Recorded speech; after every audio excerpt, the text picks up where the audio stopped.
Don't you love it when young Earth creationists just say nonsense and expect it to make sense when they have no evidence? Hi, I'm the one paleo nerd, and we're finally doing it, guys. Yay, we're actually going to talk about what actually killed the non-avian dinosaurs. And of course, when I say non-avian, I'm talking about things like this guy back here, Acrocanthosaurus, and not living dinosaurs, aka birds, which are things like ostriches, turkeys, and emus, which technically means most eagle characters you see in fiction are dinosaurs. Anyways, that's besides the point. This is the Chicxulub impact crater, which dates to around 66 million years ago in the late Cretaceous, which is exactly when the non-avian dinosaurs started to die out. Now, the original meteor would have been around 6 to 9 miles in diameter.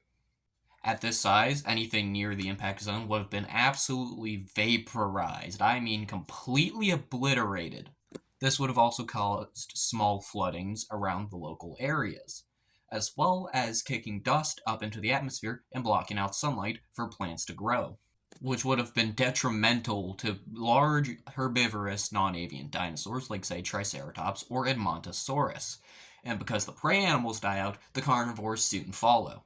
We also find iridium, which is a metal very, very rare on Earth, but is very common in asteroids.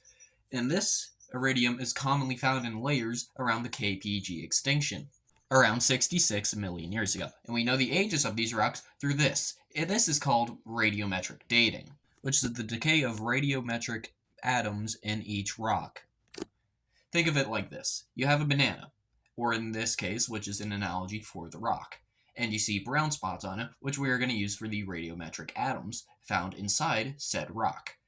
These atoms, or in this case, brown spots, accumulate, or in this case, for the rock, change into different forms of radiometric atoms over time. And since we know the half-life of these and how long this takes, we can determine how old said rock is. A bit like if you see a couple brown spots on a banana, it's probably like a day or two old, but if it's completely brown and mushy, it's probably around a month old. Except radiometric dating can cover a much, much larger span of time, up to billions of years.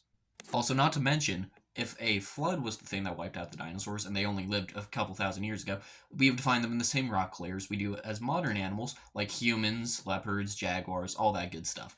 Yet we don't. We find them in much deeper rock layers, and rock layers take over millions of years to form, meaning that they are much, much older than modern day animals and humans. Also, not to mention, if a global flood happened, everything on Earth would die, including marine life.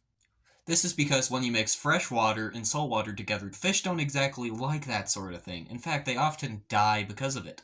You also have cold and warm waters mixing, and those fish also die because of it. Pretty much you have genocide on a planetary scale. Meaning, if you were to fit all of these animals, including marine life, by the way, because if you don't, they're also going to die, on a boat smaller than the Titanic, you would need a lot more space to accomplish that. For example, blue whales can get up to over 100 feet long and over 100 tons in weight, and fitting two of those big guys on a boat isn't exactly going to work. Also, not to mention, you have to feed said animals, and animals like whales eat things like krill, and same thing goes for things like flamingos. You also have animals that live off other animals and can only live on those animals.